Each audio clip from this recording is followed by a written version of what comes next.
Akıldığı kemengер bir kezinde ak kızmatın ötöp kelse eline geleceğin öz elinin oylagan kırandardı eski alba bizendege.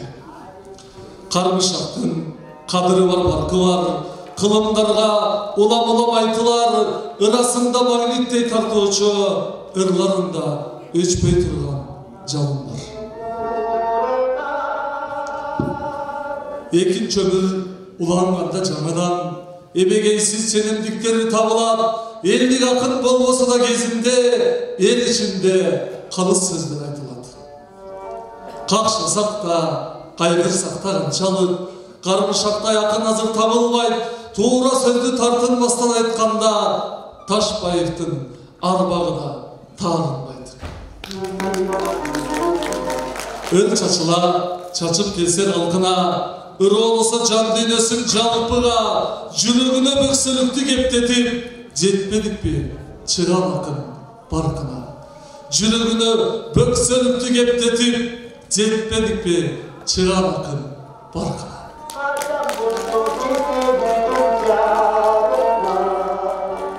Kara bulcam menin öskön mekenim, görбөй kalsam köksö bestep ketemin, köküröktö koşo jaşap жүрөsүm, көздөгөнгө билем kalkın jeterim. Kara bulcam көңүлдөсүң arba, görбөй kalgan uulum seni sarınat, köktön girse kökkö serpip kövüğün, koltuğundan koş daryan çamınat. Ar jeriңден akkan suular bürkülüp, adırların jaşıl boyok sürtülüp, asman tirep ak möngülü çokular, toğulur turat bir-birine türtülüp. Elin jetip kelet mına barkına, uğullar östü kucağında talpına, jılgaların jılıp toğulur içine, jırgal berip turat daim kalkıma.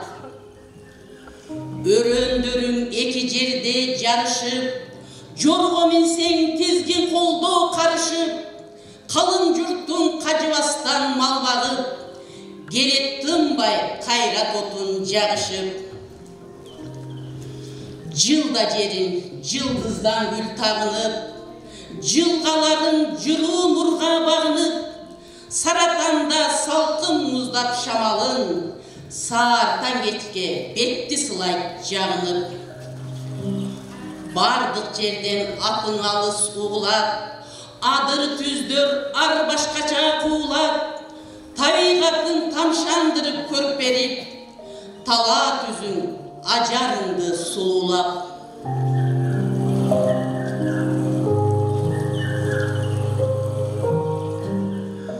Jayın salkın, kışın jılуу memirep, ar jalından tunuk suuları teminep, aşırışıp akkan eki daryan, albuuttanıp aska buurdu kemirep. Jıldızlarga jette serpip kulaçın, jomogöңдү esке түшөт мурасың, жака белиң жанга жыргал тартылып, жайгышы jannat bolup turasın. Jaka belin janga jırgal tartılıp, jayğışı jannat bolup turasın. Deniz жериндеги oytolgoo, бейкемдик билинбестен кеткен кайда, чамынан кейде жекке таппайла, аламга каршы терши жүрүш кылган. Дениз бул агымы күч, bir zor dayra, кейде дыч, кейде толкун тамыры жолган, а кейде өмөдөмөн сапары курган. Бул дениз чексиз дүйнө ой жетпеген, зор маани акылына сыйбай турган. Чалкыйтал төшүн тосуп асманына, бир көрсөң он айт эки капталына. Мен аны карап туруп салыштырдым Пабло Неруданын саттарына. Калыбында карап туруп ойго баткан, ойлорун улуу акын таасын айткан. Деңиз бол окшош экен чоң казанга, тынымсыз оргуп баркып кайнап жаткан. Тоо токой асказоолор капталында, ай жылдыз күндүн нурун асманында, жалтырайт ак кагаздай деңиз бети, мемирип тынчуктап жатканында. Кээ бирде деңиз кызык оюн курат, жээгинде алп толкундар келет кулап, теңдешсиз жапан күчтүн ырайынан кимдигин адам өзү көрүп турат. Аламүдүн дайрасы сара таңда тоо баштарын карасам, аппак кары жукаруда сүзүлүп, улам тоого мен суктанып баратам, шаардын албут уучусунан бөлүнүп. Келдим мына Аламүдүн боюна, агып жатар алоолонуп чамынып, ак буурадан салам айтып коюуга мен жегине басып бардым камынып. Аламүдүн ассалому алейкум, бардыр сенин ак буурадан кабарың, жээкке сүрүп далай чопо далай кум, атырылып катуу түйүп кабагың. Жаңырыктап капчыгайдын ичинде, тоңкочуктап улам жээкти кемирип, ал өзүнүн бардык күчүндө агып жатты албууттанып көбүрүп. Кармышак Ташбаевдин ырларынан көркөм окуган Арыспай Абдыкадыров атындагы райондук маданият үйүнүн кызматкерлери. Урматтуу бүгүнкү иш-чаранын катышуучулары, кадырлуу меймандар, белгилүү акын, котормочу, публицист жана Кыргыз Республикасынын маданиятына эмгек сиңирген ишмер Кармышак Ташбаевдин 90 жылдыгына арналган Акындардын кемеңгери аттуу адаби музыкалуу эскерүү кечесине кош келиңиздер. Анда эмесе бүгүнкү иш-чарабызды ачып берүү үчүн сөз Ылай Тала айыл өкмөтүнүн башчысы Бактыбек Эргешбаевге берилет. Саламатсыздарбы, жердешибиз акын котормочу, маданиятка эмгек сиңирген ишмер Кармышак Ташбаевдин 90 жылдык юбилейине арналган иш-чаранын меймандары. Акын абабыз туулуп өскөн Ылай Тала айыл аймагына кош келиңиздер.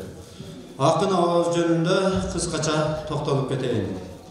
Акын котормочу Кармышак Ташбаев Каракулжа районунун азыркы Ылай Тала айыл аймагынын Шаркыратма кыштагында 1935 жылы 15 январда туулуп, ошол эле айылда өсүп чоңоет. Билим алууда Каракулжа районунун Токтогул атындагы орто мектебин 1953 жылы бүтүрүп, ошол эле жылы эмгек жолун колхоздо табелчи болуудон баштоо менен чыгармачылык жолун кошо өркүндөтүп баштаган. Акындын ондогон чыгармалары басылмаларда жарык көргөн. Акын котормочу Кармышак Ташбаев жердешибиздин чыгармачылык эмгегин баалоодо Ылай Тала айылдык кеңештин 2024 жылдын 9 августундагы номер 2/5 токтому менен Ылай Тала айылдык маданият үйүнө ысымы ыйгарылган. Акын котормочу Кармышак Ташбаевдин 90 жылдык юбилейине эскерүүгө келип, катышып бергениңиздер үчүн чоң ыраазычылык билдирүү менен Кармышак Ташбаевдин 90 жылдык юбилейине арналган иш-чараны ачык деп жарыялоого уруксат этиңиздер. Азыркы сөздү Кыргыз Республикасынын президентинин Ош облусу боюнча ыйгарым укуктуу өкүлүнүн аппаратынын жооптуу кызматкери Ураймова Жумагүл Абдыкаровнага беребиз.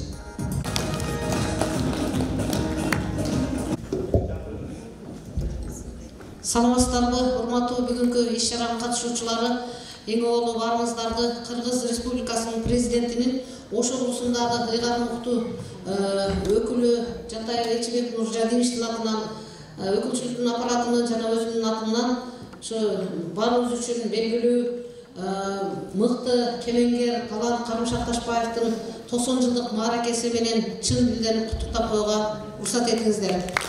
Жетекчиликтин салам дуайыны мен аркылуу жөнөтүштү. Урматтуулар, бүгүнкү иш-чараны өткөрүүгө жигердүү салым кошкон кызматкерлерге биз ыраазычылыкка алып келдик. Азыр ошону тапшырып койсом. Кыргыздын кылым караткан улуттук дөөлөттөрүн, адабий мурастарын сактап, өнүктүрүүдөгү жигердүү эмгеги жана тарыхта табылгыс зор эмгек жасап кеткен Кыргыз Республикасынын маданиятынын эмгек сиңирген ишмери, белгилүү акын, котормочу, публицист Карымшак Ташбаевдин 90 жылдык мааракесине арналган Акындардын кемеңгери аттуу адабий музыкалуу эскерүү кеченини жогорку деңгээлде уюштуруп өткөрүүгө кошкон зор салым үчүн Каракулжа районундагы Карымшак Ташбаев атындагы Ылайтала айылдык маданият үйүнүн директору Саипова Бурункай Шермаматовна ыраазычылык кат менен сыйланат.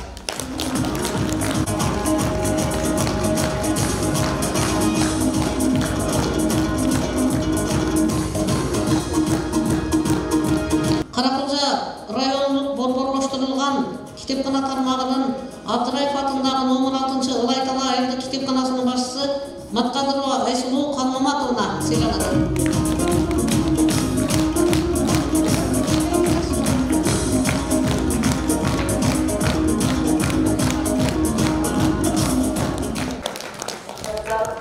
Каракулжа жергиликтүү мамлекеттик администрациясынын башчысынын орун басары Көкөев Маматиса Саиповичте. Саламатсыздарбы, урматтуу туугандар. Эми мезгилүүчүлеген абабыздын 90 жылдык ушул күнгө туш келип, эми залдын сууктугуна карабай абабызды белгилеп келгениңизге алыстан жакындан келген меймандарга терең ыраазычылык. Ушу абабыз şu бүгүнкү şu жасаган эмгегин белгилеп кетсек да болду эмес. Сиздерди чакырганыңыздын себеби өзүңөр билип турасыздар, şu муундан муунга şu кыргыз болуп турганда şu абабыздын жасап кеткен эмгеги şu жер-жерде жарыяланып, жер-жерден муунга өтүп турса деген бир жакшы тилек менен сиздер менен бирге ушул залда чогулуп отурабыз жолдоштор. Şu баарыбызга белгилүү болгондой кыргыз маданиятынын дүйнөсүнө өзүнүн ырларын менен белгилүү болгон улуу акын котормочу Карымшак Ташбаевдин 1935 жылы 15 январда Ош областынын караштуу Каракулжа районунун Шаргатма айылында туулган. Шаргатма айылын өзүңүздөр билесиздер, алдан татаал тоолуу жерден өсүп чыккан ушундай акын котормочу болот деп эч ким бул кишинин адам баласына түшүнө кирбегендей, мына ушул өзүнүн сөзүндө да айтылып кеткендей, абабыздын сөзүндө şu çıkargan poeziyasında oluttu iz kaldırgan akın kadar özünün aytkan sözünde getodi. Bul ağay kiyinki özünün muğundan östürüp çıkan buna şu жерден eşten kirip жатқан көріп жатасыздар. Şu özünün кейін екі ел ақыны oldu da. Абабыз ел маданиятының сіңірген ана ойынша қалып кеткенде. Ушуну сіздерді жер-жерлерде ушуну даңазалап ағабыздың ушу жасаған эмгегин төлүктү кыргыз барда эч өчүрбөй ушуну таңазалап жүрсөк деген маалимде сиздер менен чогулуп отурабыз. Сөз акындын жубайы Гүлүмкан Ташбаевага берилет. Гүлүмкан апабызды сахна түргө кол чабуулар менен чакырып алабыз. Саламатсыздарбы, ушу иш-чаранын катышуучулары, дагы кыргызча айтканда кайын журтум, Карымшак ушул айылда чоңойгон, Шаркыратмада чоңойгон, ушул агаңардын атын унутпай, ушул мына маданият үйүнө койгонуңуздарга мен ыраазымын. Эми балдары бар, неберелери бар, эл журт бар, мезгил өссө унутпай эскерип жүрөсүздөр да, жакшы болуптур. Үй бүлөм менен сүйүнүп атабыз. Ошто да чоң библиотекага аты коюлган. Эми бул кишинин мен чыгармачылык жагын айтпай эле коеюн, эми алдын китептен окуп өзүңүздөр билесиздер. Мунун мүнөзү өтө жакшы эле, жоош. Эми азыркы замандан эң интеллигент адам эле да, көп сүйлөбөгөн, бирөөгө катуу айтпайт эле, бирөөдү жамандабайт эле. Эч убакта жокта баардык байларга да, кембагалдарга да бирдей мамиле жасайт эле. Суроо берсе ошого жооп берет эле. Анан өз абдан тырышчаак эле. Кайсы немеге курортко барганда дайым ошол жактан көп ырларды жазып келчү. Анан үйдө эле отуруп жазсаң болбойбу десем, жок. Үйдө ар ким звонить этет, келет. Ошол менен мен ойлорум унутуп калат деп анан кийин Кара деңизге көп барат эле. Сочи, Ялта, дагы Одессага, мен дагы барат элем, ошону ээрчип барат элем. Ошентип ошол жактарда кышынан Москвада Переделкина деген жазуучулардын чыгармачылык үйү бар, Россия. Бири Чехов атындагы. Ошо лечение кыла турганы башка ошол жака барып эс алат эле. Ушундай сыртка барып эс алган жакшы көрөт эле да өзү. Анан көп сүйлөгөндү жаман көрөт эле. Ушинтип баа чыгармачылыгын бүт жазып 3 күндө 4 күндө уктабай күнү түнү жазып иштейт эле. Анан кийин келип диванга жатып калат эле да. 1 сутка, 2 сутка уктайт эле. Анан ичинде ойлонуп калат элем, ушинтип жаным эмнеге кыйнайт эми? Десем анын ички туюму башка адамдардан башка болот экен да. Ошону жазмайын тынчыбайт экен. Ошону иштеш керек экен. Анан мен бул кыргыз элине жөн бергеним жок. Көп белектер таштап атам, поэзиям калып атат, прозам калып атат. Ушу өзүмдүн кыргыз элин окуза мен жөнүндө жүрөгүндө бир жылуулук сакталып калат деп ойлоймун. Ушу китептерди кыргыз эли окуй бекен. Ушу китептерим баары калып кетип атат. Анан ошо кайтыш болурдан албай мурун мага унутуп айтты. Менин китептерим калып атат, мурун майда брошюралар чыкты. Эми акча менен чоң китептер чыгарса болот. Сен 1-2 китепти чыгарып кой деди. Анан эми жаш өткөн адам айнып калат турбайбы? Ишин ойлонуп эчтеке чыгарам да дегеним жок, чыгарбайм да дегеним жок. Анан ойлонуп эле калдым. Мынтип эле жер карасам көзүмө жаш куйула турган да. Анан учпай эле сыртка чыгып кеттим. Мына ошол айткандарын аткарып 8 китебин чыгардым. Ар кимиze 26-25 печать дистем. Балдар үчүн жазгандарны баарын топтоп чыгардым. Мына алып келдим булеткага азыр. Эми ушундан алып окуйсуздар. Жөнүндө тарыхый роман жазган. Анан бир күн айтып калды өзү ошо. 2001-2002 жылдары. Ырыспай тынбай түшүнө кирип атат, турар кирип атат, ырыспай кирип атат, жолон кирип атат. Кандай сен түшүнө кирет? Міне аларга бир жаман сөз айттың беле десем, жок, айтпадым. Алып кетем деп атат мени деди. Барбайм деп айтпайсың десем, барбайм деп айтып атам. Болбой атат, келип атат, күнүгө келип атат. Мен айылга кетип аткам бир тойго. Эшиктердин баарын култап койчу, баратам да култачы деди. Болуп бирден култап кеттим.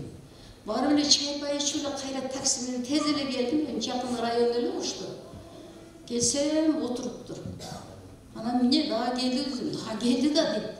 Эшиктерди култап койсоң да келди. Мен кетип окшойм деди. Эмне болду эми? Ошондой эми 6 айдан өтүп кетти да. Бул нерсе өзүнө жолугат экен да эми бул кээ бир адамдар. Анан мен кыргыз элине кур келгеним жок деди. Анан эмне алып келдиң, алтынды десем, жок, мен көп ырларды жазып атам, поэзиямды деди. Ушулар кыргыз элине калды, сен карап, ушуларды иреттеп, баарын иреттеп чыгар деди. Эми бул таза бала болду, кандай чыгарам эми? Деп анан болуптур дедим, болуптур чыгарайын болуптур. Мына эми 8 китебин чыгардым. Рыспай Абдыкадыров жөнүндө тарыхый романын кайрадан бастырып чыгардым. Анан ошо китепти 2002-2003 жылдары айтты, Рыспай тынбай келип атат, күнүгө түштө деле уктасам түшүмө кирип атат деди. Байла болгон турбайбы эми? Десем, эртең мен түшүмө кирсе болобу? Үйгө келип 4 чоң сумка таштап келди.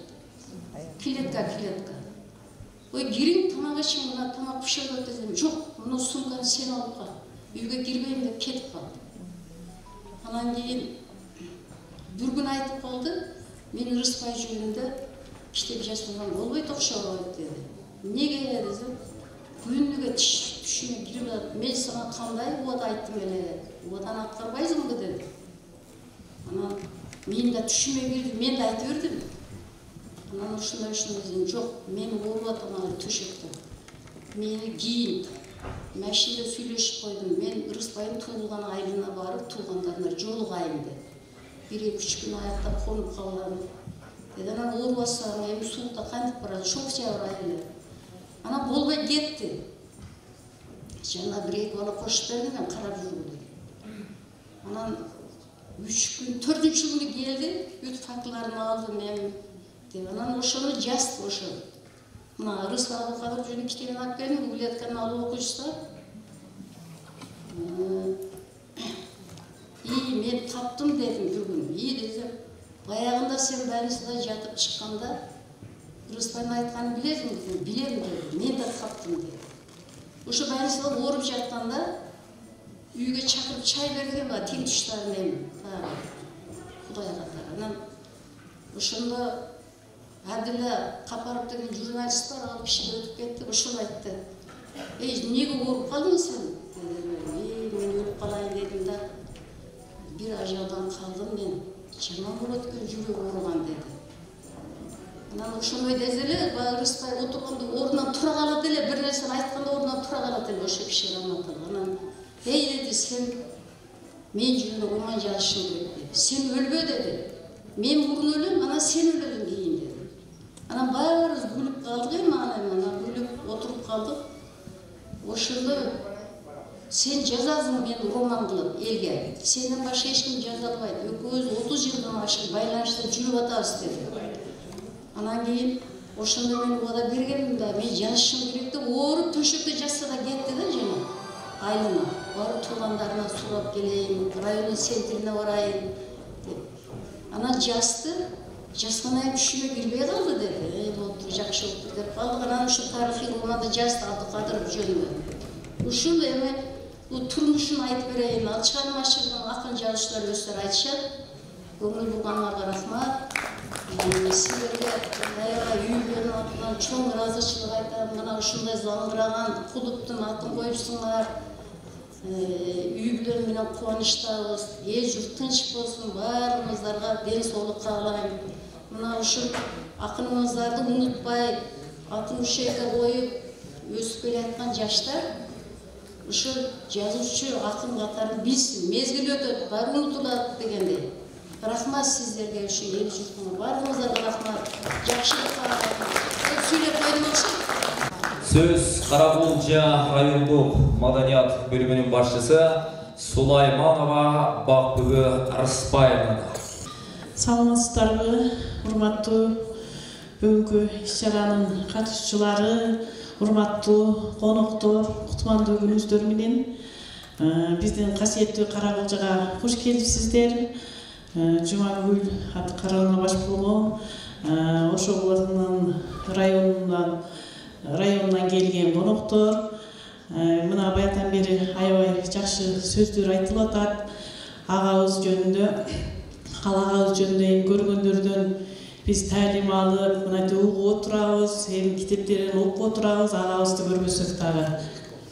Ошо агабыздын аркасынан көптөгөн мыкты муундар тарбияланышы үчүн мына маданият кызматкерлери тарабынан иш-чара уюштурулуп отурат. Ушул иш-чарага чоң салымын кошуп берген Карабулжа жергиликтүү мамлекеттик администрация башчысынын орун басары Муса Саич баштаган маданият кызматкерлери, айыл өкмөттөр баштаган, Ылайтал айыл өкмөтүнүн башчысы баштаган иш-чараны уюштурууга көп салымын кошуп турат. Бул иш-чарабыз жыйынтыкталбайт. Быйылкы 90 жылдыгы маданият тармагында белгиленет, китепканаларда, маданият үйлөрүндө белгиленет. Бул менен жыйынтыкталбайт. Ушу агабыздын жаткан жери жайлуу болсун. Ушу биздин Гүлүмкан апабыз өмүрүңүз узун болсун. Балдарыңыздын, нерелердин чайын ичип көптөгөн жакшы күндөр сиздерге насип этсин. Ушу иш-чарага биз көңүл буруп, биздин маданият кызматкерлери тарабынан даярдалган иш-чарага көңүл бөлүп, жакшы отуруп кетсиңиздер. Анан сахна мына залы суук болуп атат. Кичине чыдап, сизде отуруп бериңиздер. Рахмат сиздерге көңүл бөлгөнүңүздөргө. Азыр бири-бири тааныштырып коеюнчу. Мен өзү Саргамыштын кызы болом. Азыр сөз Атай Жазуучулар союзунан келди. Кыргыз эл акыны Жетимишев Суранч акебизге. Урматтуу туугандар, бүгүнкү отурган уюштурулган иш-чараны бир чети кубандык. Карымшак аке, туугандары, сиздер кубаттабасаңыздар, эч ким эске албай жатты эле. Себеби бул кишинин таланты дагы, адамгерчилиги дагы, мээнеткечтиги аябай бийик бенде болгон. Бир мезгилде ошто даңазалуу акындар чыкканда, ошонун баш жетекчиси тилерди бүгүн тарбиялаган Карымшак аке болгон. Ошол мезгилде Жолон Мамытов, Серкул Турунбаев деген, Турар Кожомбердиев деген даңазалуу акындардын ичинде Карымшак акенин орду дагы, акындык өнөрү дагы бир топ жогору эле. Анан Карымшак акенин бир мүнөзү, жумшак мүнөз, жулунбаган жөнөкөй пейили бар эле. Ошол жагынан дагы бул киши ар кимге барып туруп өзүнүн талантын, өнөрүн сунуш кылып, аброй табайын деген бир ою жок эле. Ошол жөнөкөйлүгүнөн кээ биринчиден бир топ артта калды. Карымшак айыбыздын 2004-жылда жараткан Ырыспайдын акыры дегендигин баштайын деп атам да. Менин жалгыз унуталгыс музаболду элмегимин ырдаш үчүн, ыйлаш үчүн Угулалга келгемин деп жазса 2004-жылда. Ырыспай менен абайнын жүргөн кыргыз эл атысы Төлбай Казакбай Төртбаева, Ырыспай Абдыкадыров торгону үндү кулжаган ырчылыгы, аккордеондо мыкты ойногон өнөрү, оомдорго текст топтоо кудуреттүүлүгү менен айырылган деп атпайбы? Ошол сагынуу деген ырды автору Карымшак айыбыз туурабы? Ырыспай Абдыкадыровдун да эл аралык курулуш жетекчиси Султан Боровичтин баарында бир жалап атат. Ошол киши айтып атпайбы?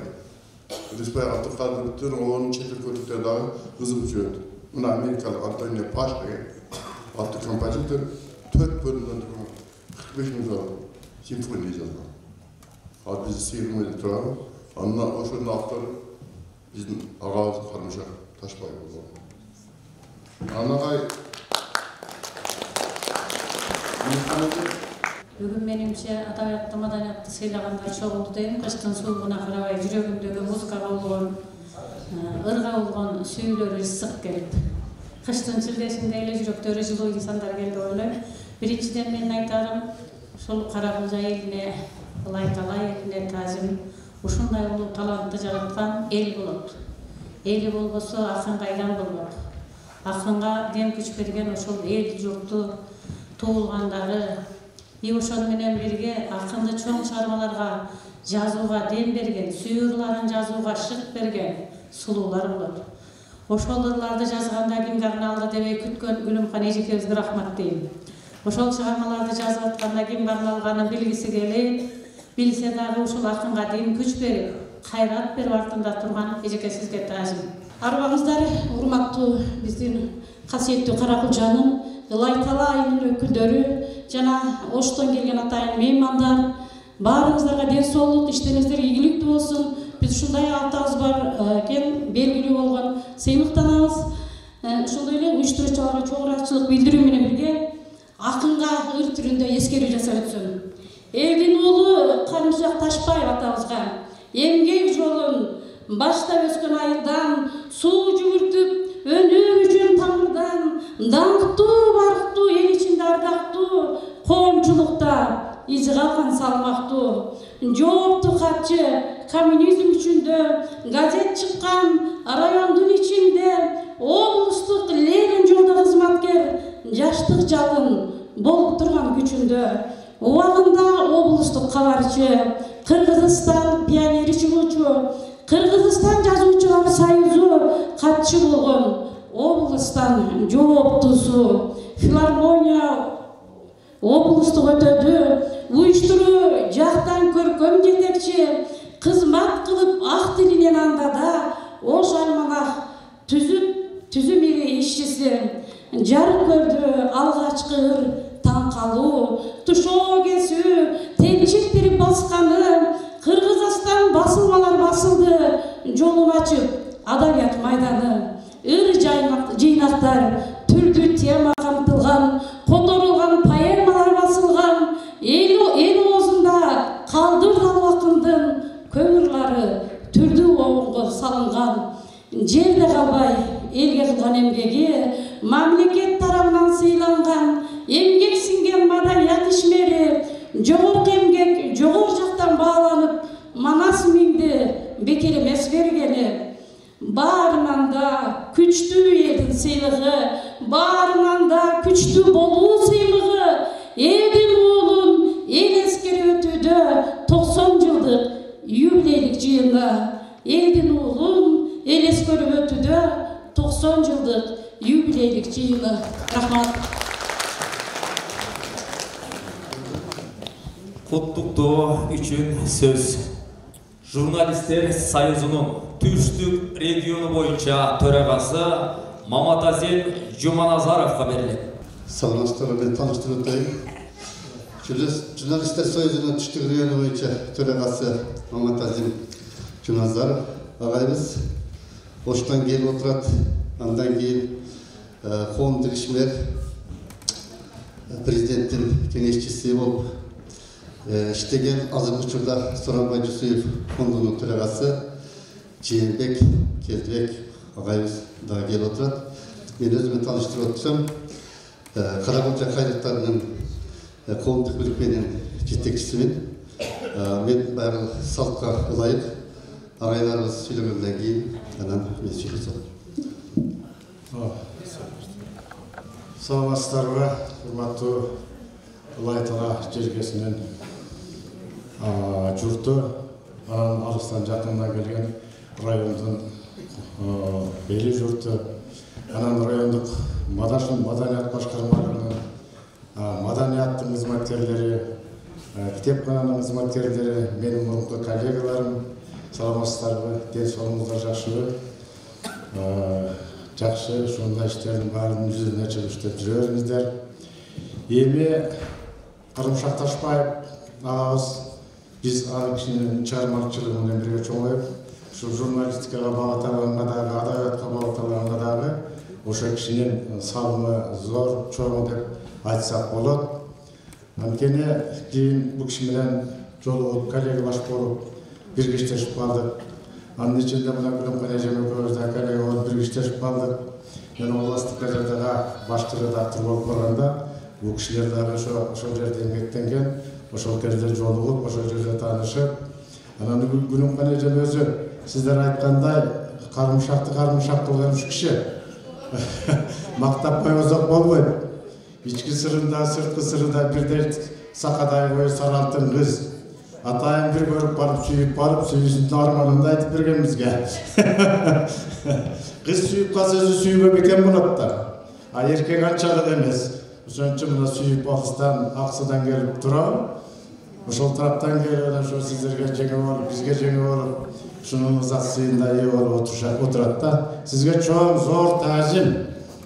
Ошо эли журттун атынан зор таазим.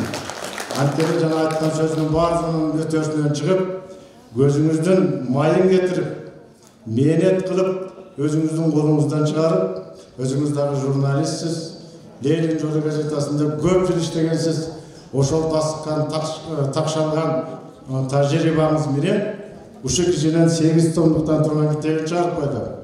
Мындай нерсе ар кимдин эле колунан келе бербейт. Анын да бардыгы өзүнүн каражатынын эсебинен. Бирөөлөр кичине салым кошоюн десе дагы, андан кичине тартынып, кой Карымшактын китептери эл үчүн мээнети менен жетсин, анын айткан керези бар деп, ошол керезин аткарып жүргөн ушул киши. Мунун баардыгын айтып койсок болбойт. Ал китепти да сиздердин казынаңыздарга тапшырды. Аны да болбосо окушат, билишет ким экенин.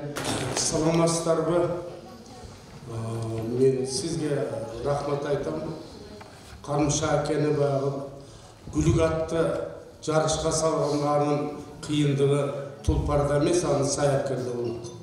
Ошол сіз саяпкерсіз, жеген. Сіз саяпкерсіз. Атақты әкемнің атын дайым алып тұресіз. Андан мен бұл кішінің бір екі романын оқыдым. Рысбай әкем туралы жазған романын оқыдым. Абдан соның жазған. Ошол жерде жолондорду, башка өзүнүн теңдештарын жазган. Мектепте окуган досторун жазган. Муну менен сыймыктан аша турган нерсе.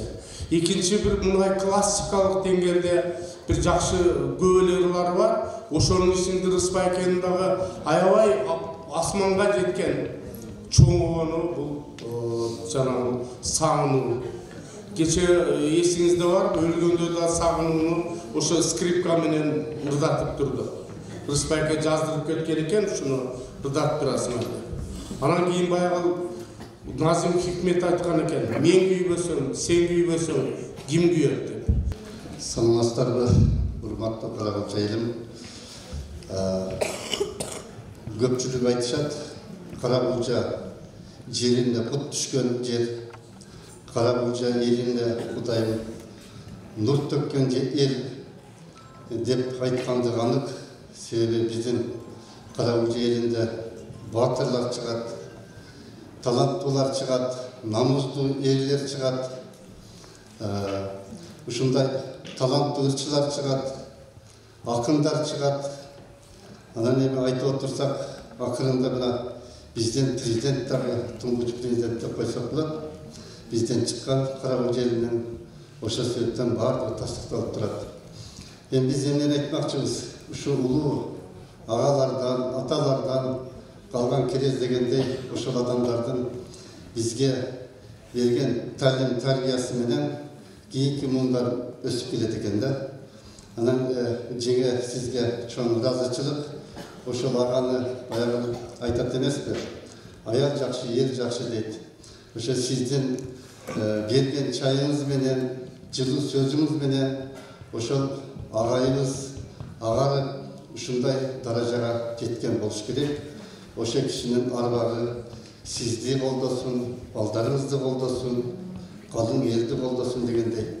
Урматтуу меймандар, сөзгө сүйлөнүп кетти, биз кыска эле сүйлөйлү. Мен өзү Улай Тала айылын акындардын айылы деп коем. Ушул айылдан Кармыша ака баш болгон Төлөгөн аке, Маркабай, адан кийинки бүт жаш акындар бир 7-8 акын чыгып, элге сөзү менен ушу тарбия, ырдагы тарбиясы менен элге кызмат кылып келишти да. Омор Сооронов деген күчтүү белгилүү сынчы бар. Ошо Кармыша ака жөнүндө айтып атпайбы? Мындай депчи: эгер бизде адабиятты бийик саябанды бак десек, анда канчалаган чымчыктар, куштар сайрап турат дейт. Ошолордун башындагы бүркүттөр гана шаңшый алат деген бир жакшы макаланы жазып, ошо бүркүттөрдүн катарында биздин агабыз Кармыша аканын атын атаганы менин эсимде турат. Бул макала Кыргыз маданият газетине газетине жарыяланды эле. Сөзүмдү кыскартайын.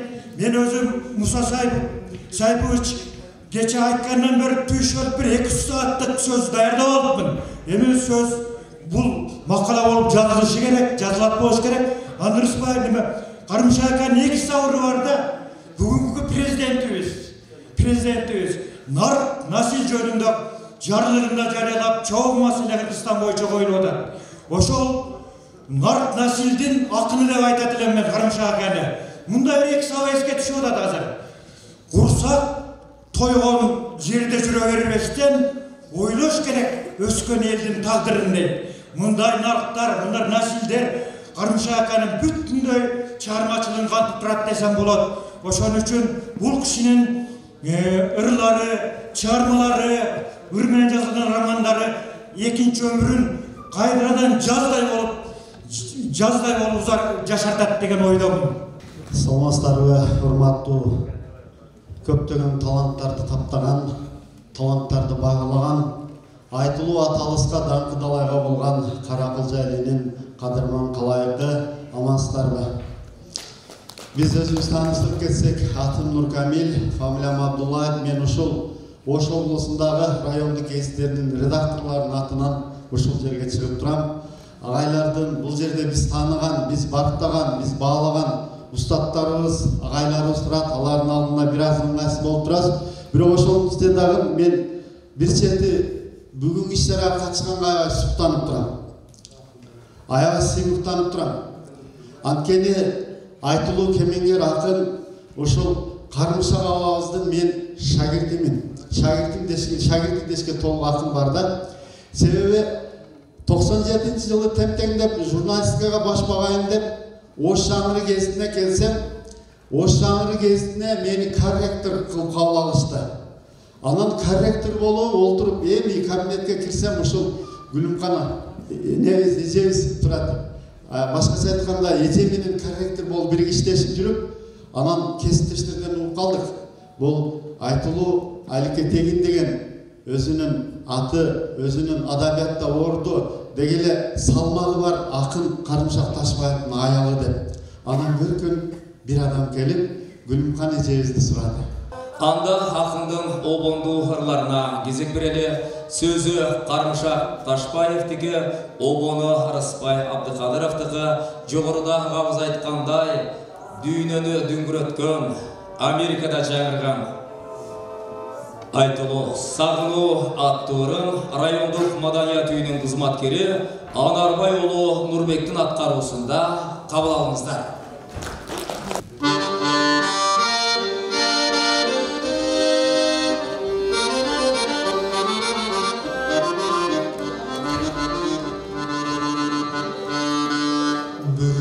Asmanın жарык дегенде чагылган, айкосуздан жабыгына кабылган.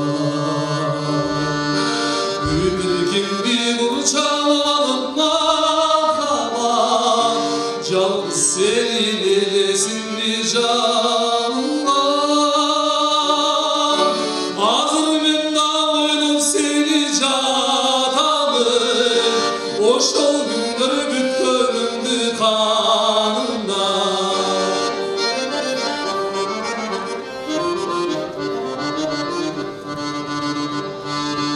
Жымыңдашып жаны өчүп чырактан, ал эсимде бир болду жубактан. Жүрөктөрдүн калышканын таң шачуу, алыс қалды алла жұттурақтан. Жетшілі отығын бүгін гүлөрін, мен қайталам музыканы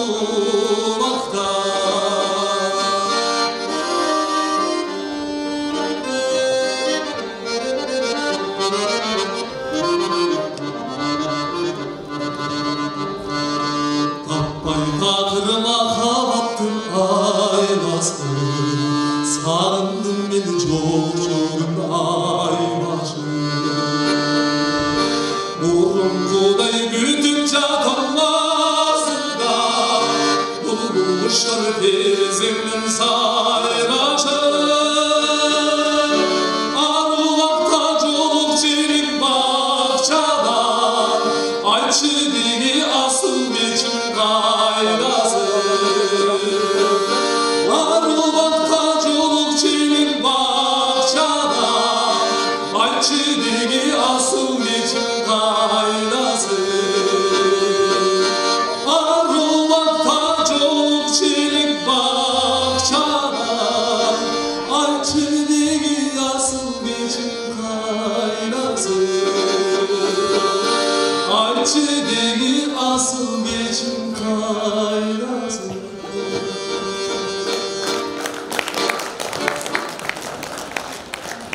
Акындын ырыларынан көркөм окуу. Арыкбай Осмонов атындагы орто мектебинин окуучуларын чакырып алабыз. Кармышак Ташбаев, мен өскөн жер шаркыратма. Арубак, эске түссөң келбей сөзгө, өзүңдү жазар элем сурап катка. Коюнуң келин болуп турган кезде, өзүңө келдим мынтип шаркыратма. Тоо тогуп бороо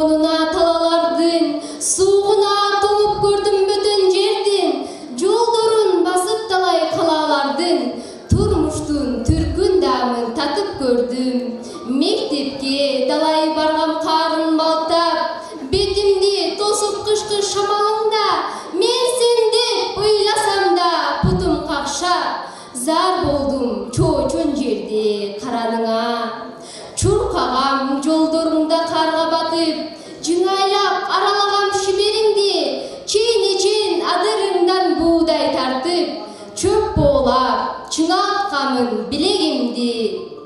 Рызкы төгүлгөн сүй тоолоруңан, алмаш кыз жер экенсиң бейпил кутту, таппадым төгөрөктүн төрт бурчунан, чалкыган өзүңдөгү сулуулукту. Бир кезде көкүрөккө түшүп бүлүк, караны кара кыздын учур көздөн, мен сенин ой түзүңдү басып жүрүп, алгачкы махабатты сенден сезгем. Жетилип комсомолдон алган билет, унуткум келбейт эчбир ошол күндү, желкемен куюлткамын даалай ирет, челектеп тулуп турган нөшөрүңдү.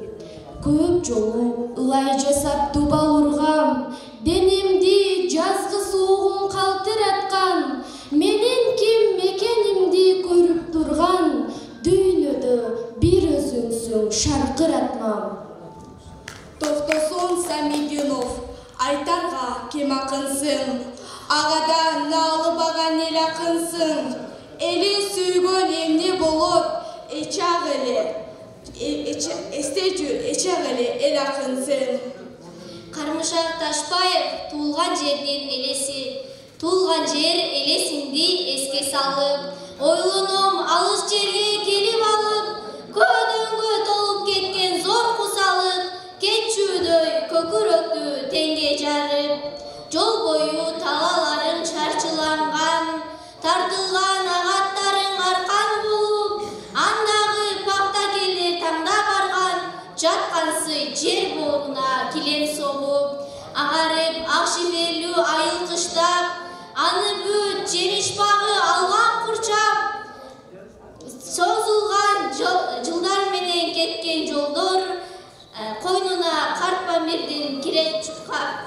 Туттунуп мөл булактар аппак ичке, окшошот тулаңдары жаткан жипке, ак карлар тоо койнунда эри элек, төп келе төгүлгөн бир айран сүткө, коктулар жашыл кымкак жамынгандай, жар окшойт жаш жубайлар жыйган жүккө, тоолордун чокуларын булут булгайт, дал ошол бийикте борон ырдай, кээ бирде кыш кычырап ызгаар боздоп, кээ бирде кар боройдоп жамгыр тынбайт, ышкырынып келип тийип таштарга зарлаган добуш менен шамал ырдайт. Туулган жер элесиңди эске салып, ойлоном алыс жерге келип алып, көдөнгө толуп кеткен зор кусалык, кетчүдөй көкүрөктү теңге жарып.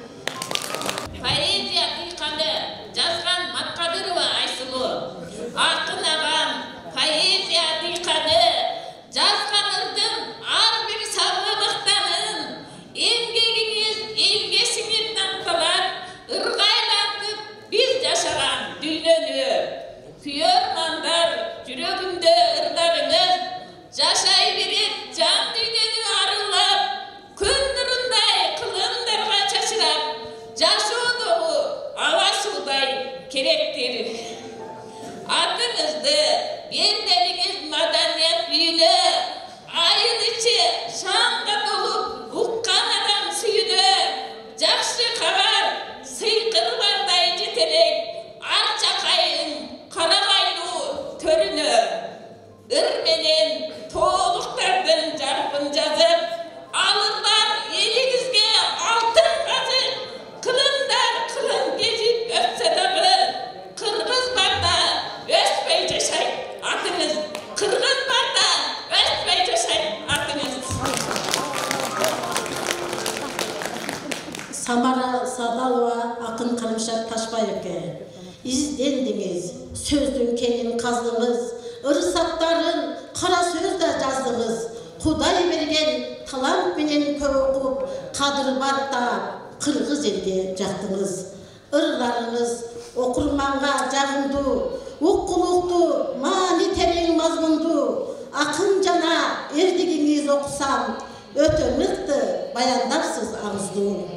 Ырларыңыз түрдүү тема камтыган, сүрөттөгөн жамандан да жакшыдан, эл балаган калемгер акын болгон үчүн орун алып келатасыз астыдан. Макабай Аматов, кош устатым.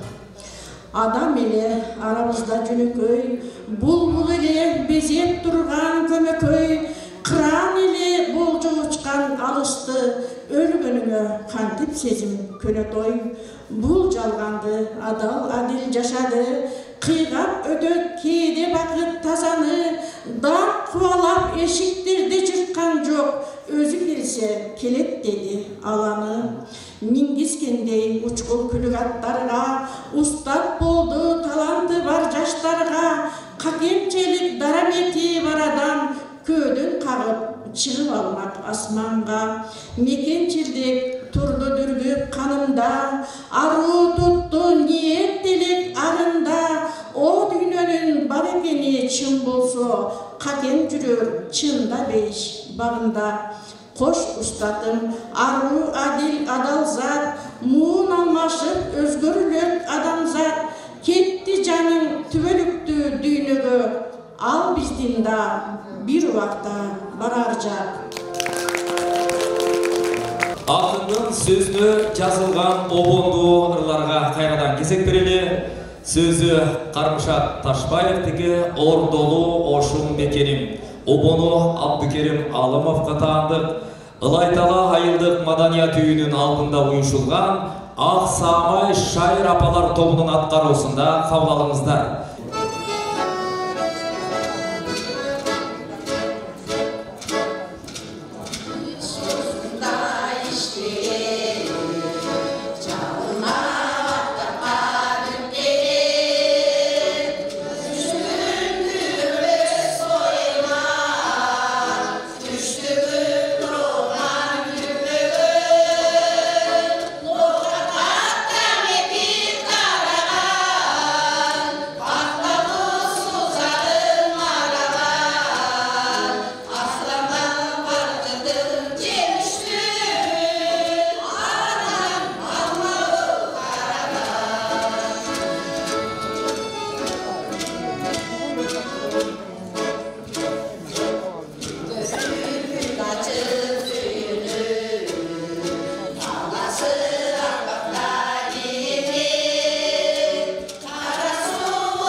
Ак Саамай шайыр апалар тобуна кол чабуулар болсун. Сөзү Кармышат Ташбаевдики, обону Арыспай Абдыкадыровдугу, жалбырагым Дерилдик. Арыспай Абдыкадыров атындагы райондук маданият үйүнүн кызматкери Марал Арынованын аткаруусунда кабыл алыңыздар.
Sözü Karımşak Taşbaевтікі, Обоно Арыспай Абдықадыровтікі. Өзіңі айтар сырларым.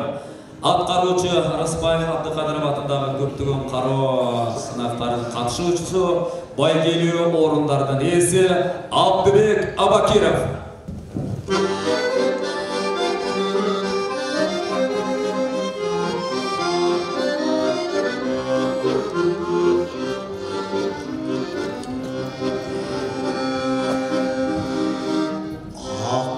Susuz bana köpmeyen adamdan kol etmegen özüme aytar sırrımdı özökten sızdap ötürüm bilin bir gündür yesi bir da arubak ötünü geçegi tolgundar işkeci yılganda kökürök jireke debi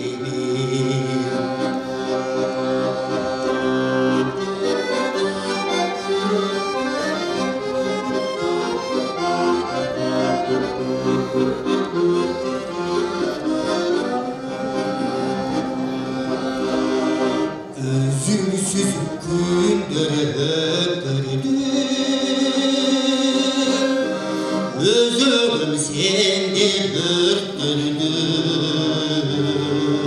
Çolura canı durgan sen Çol bolum bol şey köptügüm Koylarga sırdı dün ötkönda Orgudun kaynap yürekten Çan kosun basıp oğlu bir da Canında yaşını gülürdün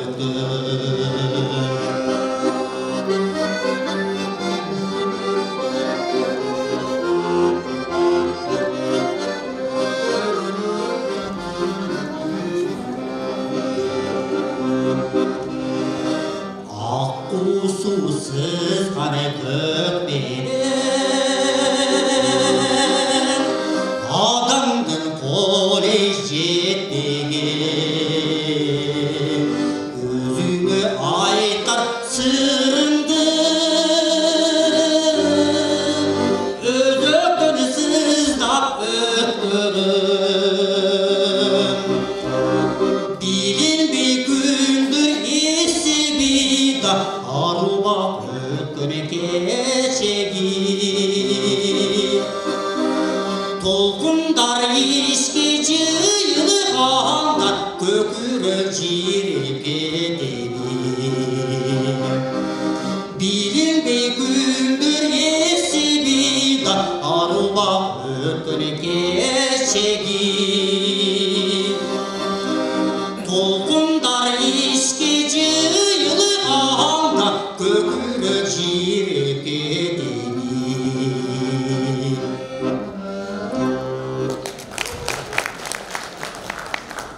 Атын Ош шаарында жашады, эмгектенди. Башкаларчылап баг издеп борборго кетпеди. Өр берметин касиеттүү калааны аралап аккан Ак Бура дарыясынын жээгинен кыз чачындай төгүлүп түшкөн мажүрүм талдардын бутактарынан тоолорду миң бир түстүү боёко бөлөп, не бир керемет ырыларды жаратып элине тартуулады. Элдин алкоосуна, мамлекеттин сый урматына татыды. Анда Акын агабыздын дагы бир чыгармасын сиздерге тартуулайлы. Сөзү Карымшак Ташбаевдин калемине таандык. Обоно Арыспай Абдыкадыровдуку сүйүүдөн ыйык эмне бар. Райондук маданият үйүнүн кызматкерлери Нурида Акматованын жана Айнура Шыбуеванын аткаруусунда кабыл алыңыздар.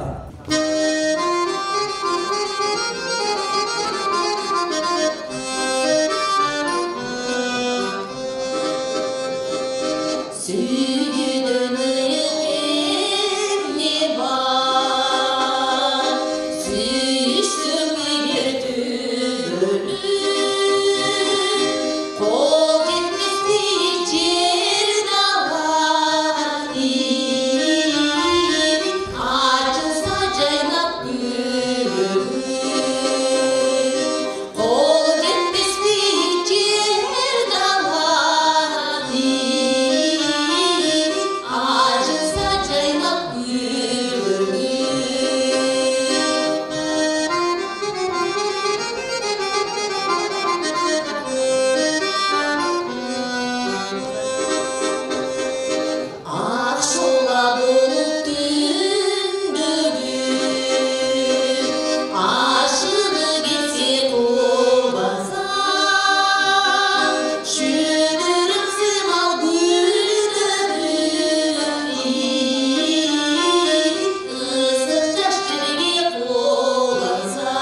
Ага кезек берели Үбеш Абдылдаев атындагы орто мектебинин мугалими Калыкова Бүжамиляны кол чабуулар менен чакырабыз. Туулган жердин элеси аттууларды көркөм окуп бермекчи.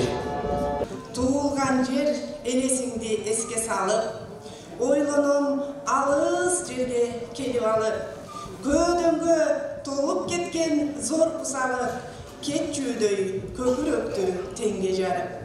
Жол бою талааларым чарчыланган, тартылбай агаттарым аркан болуп, андагы бактакерлер таңда барган жаткансыйт жер боруна килем согуп. Агарып ак шиферлүү айыл кышта, аны бүт жемиш багы калган курчак, созулуп жылга менен кеткен жолдор, койнуна карт Памирдин кирет чуркап. Туптунук мөлтүр булак аппак ичке, окшошот туландагы жаткан жипке, ак карлар тоо койнунда эриелек, төп келет төгүлгөн бир айран сүткө. Коктулар жашыл кымкап жамынгандай, жар окшойт жаш жубайлар жайган жүктө, тоолордун чокулары булут булгайт, дал ошол бийиктикте бороон ырдайт. Кээ бирде кыш кычырап ызгаар боздоп, кээ бирде кар боройлоп жамдыр тынбайт, таштарга ышкырынып келип тийип, зарлаган добуш менен шамал ыйлайт.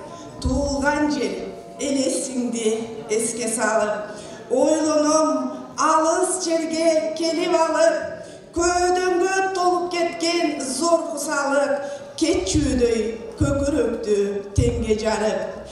Кетчүүдөй көкүрөктү теңге жарып. Чоң рахмат. Урматтуу меймандар, биз бул тарапка Ордолуу Ош жергесинен келген Ош облустук Арыспай Абдыкадыров атындагы филармониянын таланттуу ырчысы Карабаев Корманбек агабызды кол чабуулар менен чакырып алабыз.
Karabаев, чоң рахмат. Кыргыз Республикасынын Ош облусу Караколчу району Алай-Тала айыл өкмөтү грамота 2025 жылдын 15 январ Кыргыз Республикасынын эмгек сиңирген ишмери акын котормочу Карымшак Ташбаевдин 90 жылдыгына карата өткөрүлгөн айылымдын тургуну акындардын улуусу аттуу мадани иш-чарага активдүү катышкандыгы үчүн Арыспай Абдыкадыров атындагы райондук маданият үйүнүн директору, маданияттын мыкты кызматкери Алымбекова Чолпонай Самиевна сыйлады.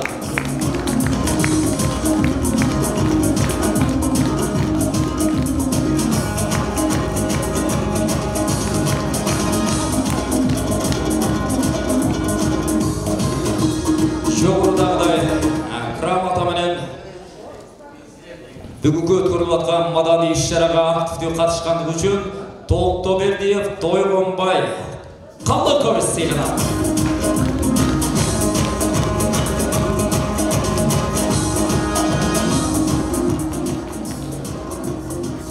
Жогорудагыдай грамота менен Артисбекова Сезим сыйланат.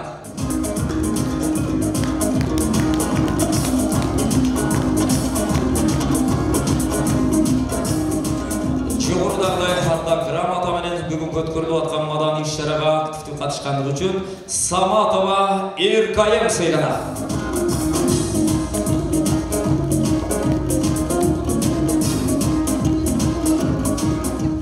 Жогорудагыдай грамота менен Шермаматова Айтулук сыйланат.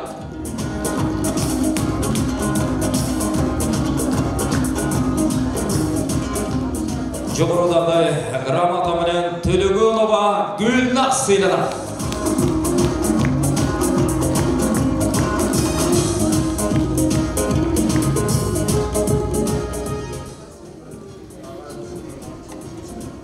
Жогорудагыдай грамота менен Анар Маматова Назима сыйланат.